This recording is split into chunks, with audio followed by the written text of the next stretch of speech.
राष्ट्र सर्वप्रथम, राष्ट्र सर्वप्रथम, राष्ट्र सर्वप्रथम, राष्ट्र सर्वप्रथम। राष्ट्र सर्वप्रथम की बात कार्यक्रम में आप सभी राष्ट्रवासियों का हार्दिक स्वागत है।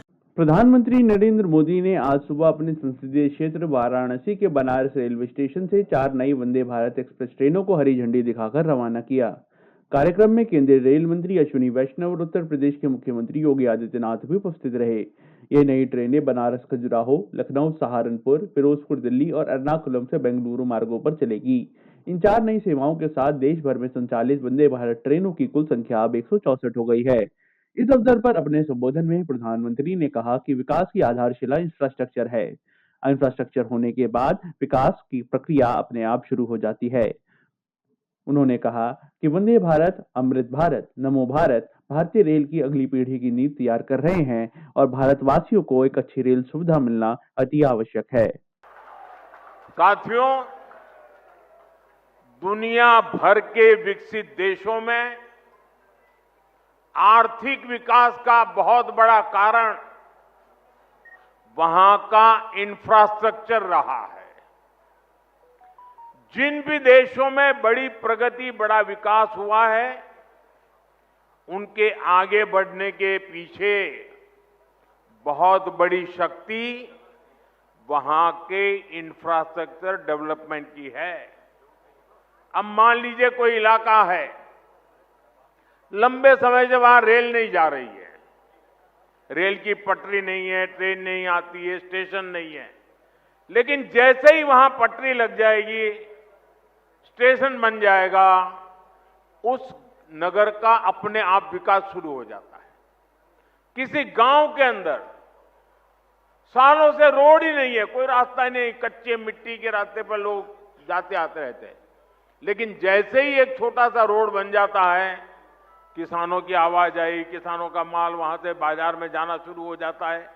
मतलब इंफ्रास्ट्रक्चर यानी बड़े बड़े ब्रिज, बड़े बड़े हाईवे, इतना ही नहीं होता है। कहीं पर भी जब ऐसी व्यवस्थाएं विकसित होती है तो उस क्षेत्र का विकास शुरू हो जाता है। और आज भारत भी बहुत तेज गति से इसी रास्ते पर चल रहा है। इसी कड़ी में आज देश के अलग अलग हिस्सों में नई वंदे भारत ट्रेनों की शुरुआत हो रही है। काशी से खजुराहो वंदे भारत के अलावा फिरोजपुर दिल्ली वंदे भारत, लखनऊ सहारनपुर वंदे भारत और एर्नाकुलम बेंगलुरु वंदे भारत, इसको भी हरी झंडी दिखाई गई है। इन 4 नई ट्रेनों के साथ ही अब देश में 160 से ज्यादा नई वंदे भारत ट्रेनों का संचालन होने लगा है। मैं काशी वासियों को, सभी देशवासियों को इन ट्रेनों की बहुत बहुत बधाई देता हूं। साथियों, आज वंदे भारत, नमो भारत और अमृत भारत जैसी ट्रेनें भारतीय रेलवे की अगली पीढ़ी की नींव तैयार कर रही है। ये भारतीय रेलवे को ट्रांसफॉर्म करने का एक पूरा अभियान है। वंदे भारत भारतीयों की, भारतीयों द्वारा, भारतीयों के लिए बनाई हुई ट्रेन है, जिस पर हर भारतीय को गर्व है। आज जिस तरह से भारत ने विकसित भारत के लिए अपने साधनों को श्रेष्ठ बनाने का अभियान शुरू किया है, ये ट्रेनें उसमें एक मील का पत्थर बनने जा रही है। साथियों, हमारे भारत में सदियों से तीर्थ यात्राओं को देश की चेतना का माध्यम कहा गया है। ये यात्राएं केवल देव दर्शन का मार्ग नहीं है, बल्कि भारत की आत्मा को जोड़ने वाली पवित्र परंपरा है। प्रयागराज, अयोध्या, हरिद्वार, चित्रकूट, कुरुक्षेत्र, ऐसे अनगिनत तीर्थ क्षेत्र हमारी आध्यात्मिक धारा के केंद्र है। आज जब ये पावन धाम वंदे भारत के नेटवर्क से जुड़ रहे हैं, तो एक तरह भारत की संस्कृति, आस्था और विकास की यात्रा को जोड़ने का भी काम हुआ है। दिल्ली की मुख्यमंत्री रेखा गुप्ता ने आज पंजाब के तरनतारन में एक विशाल चुनावी जनसभा को संबोधित किया। इस अवसर पर उन्होंने भाजपा के उम्मीदवार के लिए चुनाव प्रचार करते हुए आम आदमी पार्टी की पंजाब सरकार पर निशाना साधा। उन्होंने इस अवसर पर कहा कि उन्हें पंजाब की बर्बादी देखकर दुख होता है, लेकिन जनता पंजाब को वोट की ताकत से बचा सकती है। दर्शकों को बता दें कि तरनतारन में 11 नवंबर को उपचुनाव होंगे, जिसमें 40 स्टार प्रचारकों में से एक दिल्ली की मुख्यमंत्री रेखा गुप्ता भी हैं। और क्या कहा मुख्यमंत्री रेखा गुप्ता ने इस अवसर पर, आप भी सुने। इतनी सारी बातें हमने यहाँ पे सुनी। हमारे प्रदेश अध्यक्ष अश्विनी जी ने बताई, जो हम सबके प्रिय हैं, जिनको आशीर्वाद देने के लिए हम आए हैं। भाई हरजीत जी ने बताई, सिरसा जी ने बताई, पर मैं आपको कुछ और इसके साथ बताना चाहती हूँ, जो आपके मन में है पर शायद शब्दों में मुंह पे नहीं आता।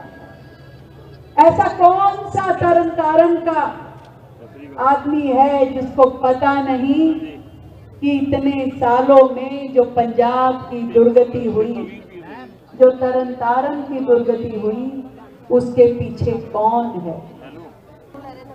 इस पूरे पंजाब को नशे में डुबोने वाले जो कहते थे युद्ध नशे के विरुद्ध, कहां गए वो? आज क्यों हर घर में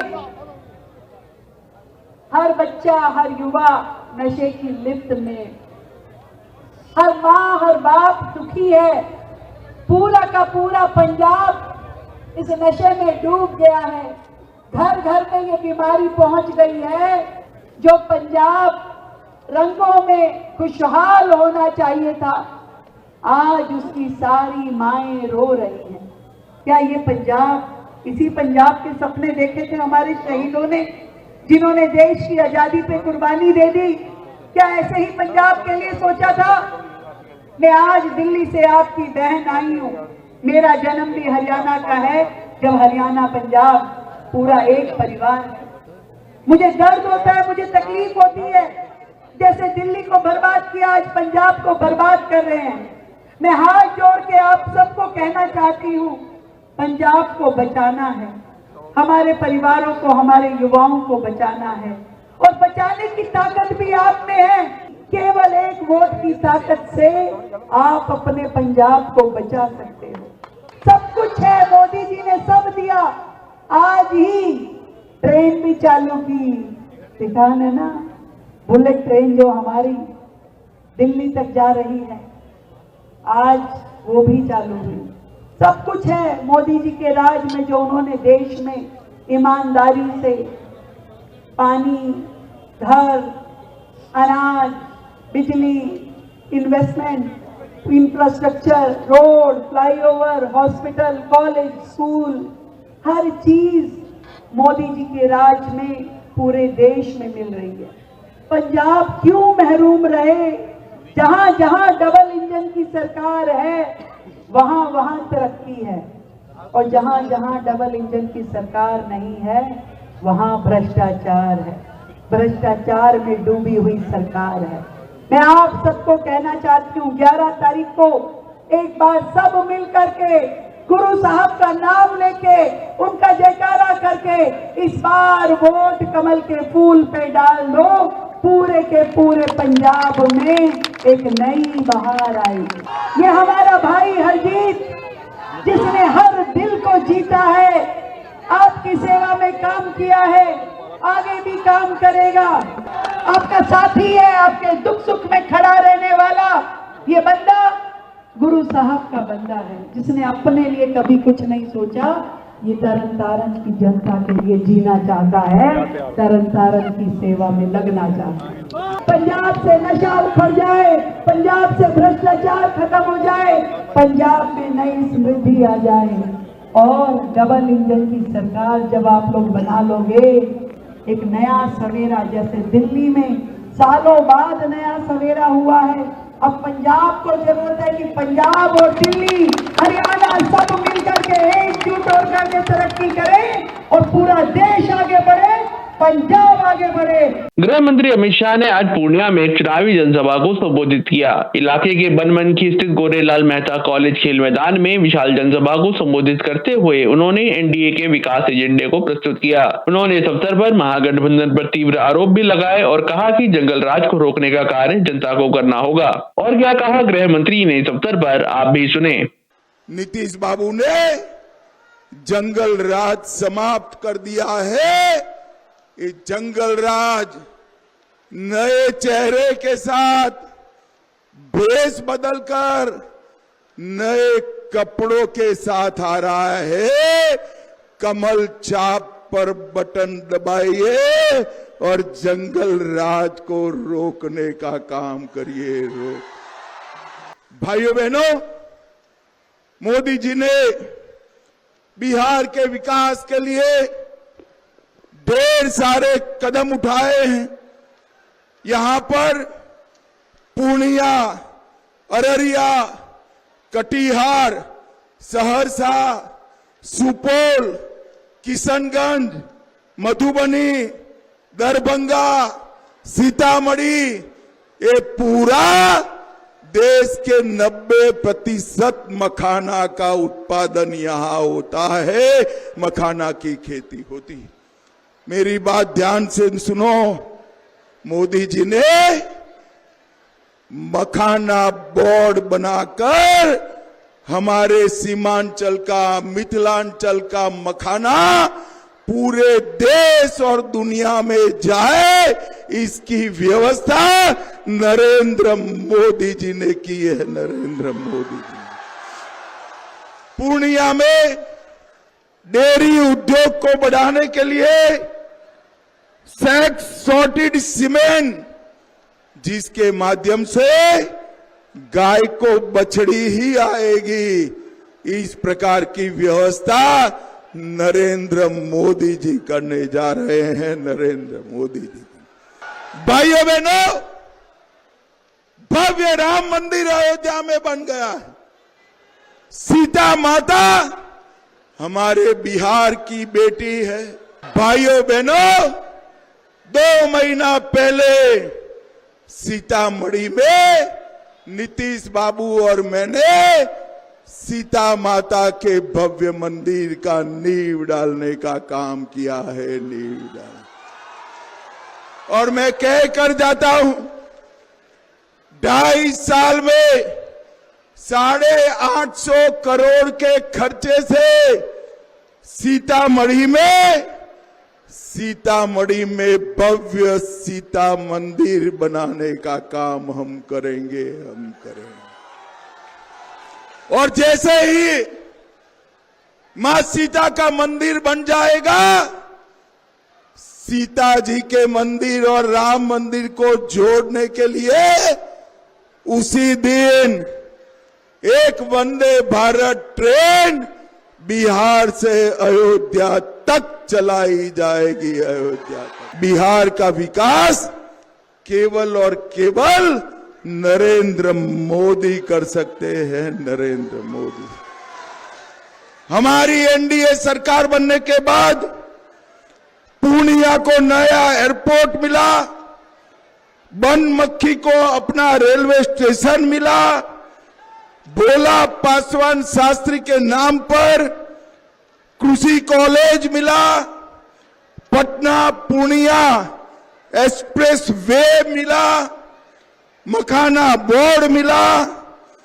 उत्तर भारत का सबसे बड़ा फ्रोजन सीमेंट स्टेशन मिला, खगड़िया पूर्णिया 4 लेन मिला, पूर्णिया नारायणपुर 4 लेन मिला, और बिहार का देश का सबसे बड़ा इथेनॉल का प्लांट भी अपने पूर्णिया में लगाने का काम नरेंद्र मोदी जी ने किया। बनमक्खी वालों, 11 तारीख को चुनाव है। सारी दीदी लोगों को, माताओं को मैं कहने चाहता हूं कि पहले मतदान फिर जलपान। आप तो करेंगे ही, परिवार में भी किसी को जलपान मत देना जब तक कमल छाप पर बटन न दबाए। अभी समय है एक ब्रेक का, हम चलते हैं ब्रेक पर। आप कहीं जाए नहीं, छोटा सा ब्रेक। श्रेया फर्निशिंग लेकर आया है आपके लिए होम कलेक्शन, जिसमें आपको मिलता है upholstery fabric, designer curtains, home and office decoratives, carpets and sofa cover कम से कम दाम में कीर्ति नगर में आपके लिए उपलब्ध है। Kamal Buildtech Private Limited, fulfilling promises. With our professional team and experience of delivering projects, in past we guarantee you peace of mind and top quality work in an affordable price. राष्ट्र सर्वप्रथम की बात कार्यक्रम में break के बाद एक बार फिर आप सभी राष्ट्रवासियों का स्वागत। रक्षा मंत्री राजनाथ सिंह ने आज जिला रोहतास में एक चुनावी जनसभा को संबोधित किया। काराकाट विधानसभा क्षेत्र में बात करते हुए उन्होंने एनडीए के विकास के एजेंडे की तुलना करते हुए महागठबंधन पर तीखा हमला बोला। उन्होंने कांग्रेस पर आरोप लगाया कि वह जाति, धर्म और समुदाय के आधार पर देश में विभाजन पैदा कर रही है। उन्होंने कहा कि एनडीए का घोषणा पत्र एक अटल प्रतिज्ञा है और राज्य में एनडीए सरकार आने पर रोजगार और उद्योग को बढ़ावा दिया जाएगा। बहनों भाइयों, चुनाव अपने अंतिम चरण में, पहले चरण का चुनाव संपन्न हो चुका है, दूसरे चरण का यह चुनावी दौर चल रहा है। पहले चरण का जो मतदान हुआ है, उस मतदान को देखते हुए राजनीतिक विश्लेषक यह मानते हैं कि अब बिहार में 2/3 बहुमत से एनडीए की सरकार बनने से दुनिया की कोई ताकत नहीं रोक सकती। यह मैं नहीं कह रहा हूं, बल्कि बड़े बड़े राजनीतिक विश्लेषक यह मानते हैं। कारण यदि उनसे पूछा जाए कि ऐसा क्यों है, बिहार की जनता की रुझान इस बार एनडीए की तरफ क्यों है, तो तर्क बहुत सारे देते हैं। उन तर्कों में मैं नहीं जाना चाहता। आपने देखा होगा कि हाल फिलहाल कांग्रेस के नेता ने कहा कि बिहार की जनता की वोट की चोरी होगी। मैं आपसे पूछना चाहता हूं, क्या आपके वोट को किसी ने चुरा लिया है क्या? या हाथ उठाकर बताइए, आपके वोट को चुराया है किसी ने? किया? मैं उनसे पूछना चाहता हूं, क्या सच बोलकर राजनीति नहीं की जा सकती? समाज बनाने और देश बनाने की राजनीति करनी है तो केवल और केवल सच बोलकर ही सार्थक राजनीति की जा सकती है, देश को बनाने की राजनीति की जा सकती है। कोई हमको बताए तो कि 2014 में आप लोग एनडीए चुनाव लड़ रही थी केंद्र में मोदी जी के नेतृत्व में। उस समय पार्टी का राष्ट्रीय अध्यक्ष मैं ही था। बराबर मोदी जी कहते थे, राजनाथ जी देख लीजिएगा, कहीं पर घोषणा पत्र में ऐसी कोई बात न आ जाए जिसे पूरा न किया जाए। 2019 में भी, 2024 में मैं ही देख रहा था। हम इतनी सावधानी बरतते हैं एनडीए के लोग, और उसके बाद भी अनर्गल आरोप लगाते हैं। कोई यह बतला दे कि 2014, 2019, 2024 के घोषणा पत्र में जो हम लोगों ने कहा था उसे किया नहीं है। अक्षरशः पालन किया है मेरे बहनों भाई। इसीलिए मैं कहना चाहता हूं कि जो घोषणा पत्र 31 जनवरी को एनडीए ने जारी किया, वह घोषणा पत्र हमारी भीष्म प्रतिज्ञा है, वह अटल प्रतिज्ञा है। जो कहा है उसका अक्षरशः हम लोग पालन करें। हमारी भरपूर यह कोशिश होगी बहनों भाइयों, हमको उद्योग लगाना होगा तो हर जिले में एक फैक्ट्री लगाएंगे, एक बड़ी फैक्ट्री लगाएंगे। यदि हमारा नौजवान कोई रोजगार करना चाहता है तो रोजगार करने के लिए उसको बैंक से यदि धन मुहैया कराना होगा तो बैंक से धन मुहैया कराएंगे, कम से कम ब्याज दर पर ऋण मुहैया कराएंगे ताकि वो अपना रोजगार कर सके। इसीलिए हम लोगों ने तय किया है छोटे, लघु, मध्यम इस प्रकार के उद्योगों का जाल पूरे बिहार में बिछाया जाएगा और 100 लघु मध्यम और छोटे उद्योगों का के लिए एक पार्क बनाया जाएगा सभी जगह। ऐसे 100 पार्क पूरे बिहार में बनाए जाएंगे ताकि बड़ी संख्या में हमारे नौजवानों के हाथों को रोजगार मिल सके। 50,000 कुटीर उद्योगों के साथ हम लोग ये चाहते हैं कि हमारा यह बिहार राज्य रोजगार से भरा हुआ हो। अभी लखनऊ में ही मैंने जो हमारा संसदीय क्षेत्र है, यहां से सांसद हूं मैं, अब ब्रह्मोस मिसाइल की एक नई फैक्ट्री मैंने चालू की है।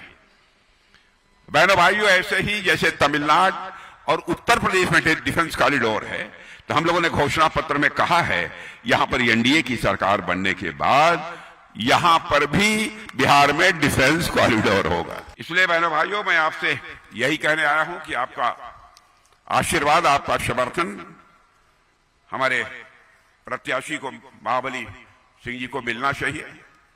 ईमानदारी से काम करते हैं महाबली सिंह जी, जिता देंगे इनको पक्का। चलिए, बहुत बहुत धन्यवाद आपको। बोलिए भारत माता की।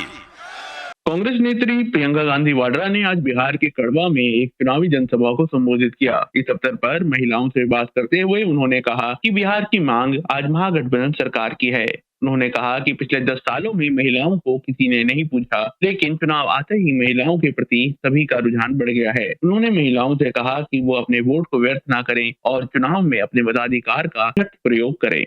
देखिए, ये जो आपकी धरती है, सीमांचल की धरती, ये धर्मनिरपेक्षता का प्रतीक है। यहाँ छठ घाट है, काली मंदिर है, ईदगाह है और बड़े बड़े सूफी संतों के मकबरे भी हैं। ये एक ऐसी जमीन है जिसके कण कण में भारत है। ये जो धरती है बिहार की, इसी ने महात्मा गांधी को रास्ता दिखाया। आज भी हम आपके अधिकारों के लिए लड़ रहे हैं, आज भी हम सत्य के लिए लड़ रहे हैं।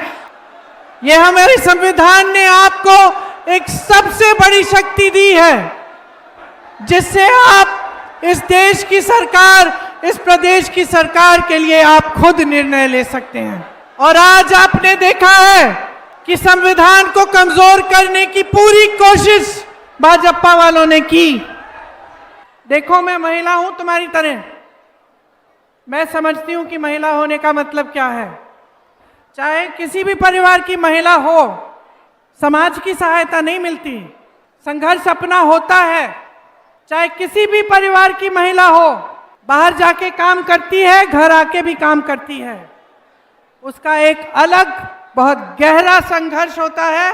10 सालों में किसी ने आपके संघर्ष को पहचाना कि आपकी बेटियां जब घर से निकलती हैं तो आप घबराती हो कि वापस आएगी सही सलामत कि नहीं, घबराती हो ना। किसी ने आपको पूछा? नहीं पूछा। और आज चुनाव आ गया तो आप याद आ गई। ये वोट ही आपकी अमानत है, आपकी सबसे बड़ी शक्ति है।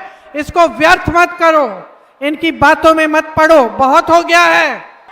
आज बिहार की जनता कह रही है हमें गठबंधन की सरकार चाहिए, हमें एक ऐसी सरकार चाहिए जो दिन रात हमारे लिए काम करे। ऐसे नेता चाहिए शकील अहमद जी के जैसे। सुन लीजिए, इनका एक बहुत बड़ा निजी संघर्ष रहा, अपने प्यारे बेटे को खो डाले, लेकिन आज हिम्मत करके आपके सामने खड़े हैं। किसी भी माँ, किसी भी पिता को मालूम होता है सबसे बड़ा भय क्या होता है। यही होता है ना कि बच्चे को कुछ हो जाएगा, इससे बड़ा कुछ नहीं होता, आप सब समझते हैं। और उस हादसे से गुजर के भी जो आपके सामने आपकी सेवा करने के लिए तैयार है, वैसा नेता चाहिए आपको, इनके जैसा। तो सच्चाई ये है कि आज बिहार की मांग है कि महागठबंधन की सरकार आए। मेरी बहनें सुन लो, आपके लिए हम क्या करना चाहते हैं। ये वो बात है जो जहां कांग्रेस की सरकारें हैं वहां आज के दिन हो रही हैं। सिलेंडर को 500 रुपए में आपको देंगे, जीविका दीदियों को 30,000 रुपए का वेतन मिलेगा प्रति माह, और पक्की नौकरी मिलेगी। बेटियां, तुम्हारे लिए हर अनुमंडल में महिला कॉलेज बनेगा। विधवा पेंशन 1500 रुपए और हर साल 200 रुपए बढ़ाया जाएगा। वृद्धजन पेंशन भी 1500 रुपए किया जाएगा। भूमिहीन परिवारों को मकान हेतु 3 से 5 डिसमिल जमीन मिलेगी और ये जमीन मेरी बहनों के नाम होगी। और जो पैसे आएंगे आपको माई बहन योजना में हर महीने 2500 रुपए दिए जाएंगे।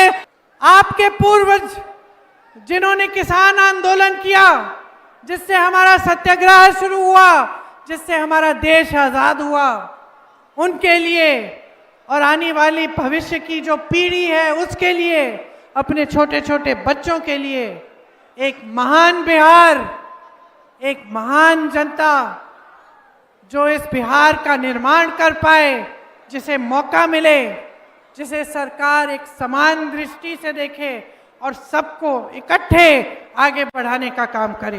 देहरादून के पुलिस लाइन रेस कोर्स में मुख्यमंत्री पुष्कर सिंह धामी ने राज्य आंदोलनकारियों को स्मृति चिन्ह और प्रशस्ति पत्र देकर सम्मानित किया। यह कार्यक्रम उत्तराखंड के 25वें स्थापना दिवस के अवसर पर हुआ। इसी तरह ऋषिकेश और विकास नगर में भी अलग अलग सम्मान समारोह आयोजित किए गए। इस अवसर पर अपने संबोधन में मुख्यमंत्री ने राज्य निर्माण में बलिदान देने वाले सभी वीर बलिदानियों को नमन किया। उन्होंने आंदोलनकारियों के लिए सरकार द्वारा किए जा रहे विभिन्न प्रयासों की भी चर्चा की। उत्तराखंड राज्य स्थापना के 25 वर्ष पूरे होने के उपलक्ष्य में उत्तराखंड रजत जयंती समारोह राज्य आंदोलनकारियों के आज के इस सम्मान कार्यक्रम में सभी माताएं बहनें, सभी हमारे नौजवान साथियों जिन्होंने सर्वोच्च अपना बलिदान दिया राज्य निर्माण में, ऐसे बलिदानियों के परिजन सभी का हृदय से स्वागत करता हूं।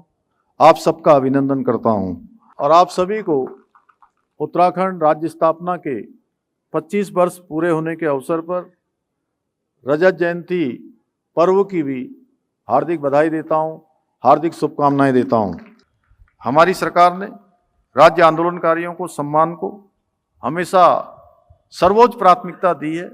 आज जब हम राज्य स्थापना के रजत जयंती वर्ष में प्रवेश कर चुके हैं तो यह सम्मान समारोह हमारे उन सभी ज्ञात अज्ञात नायकों को श्रद्धांजलि है जिनकी बदौलत यह राज्य अस्तित्व में आया है, इस राज्य का गठन हुआ है।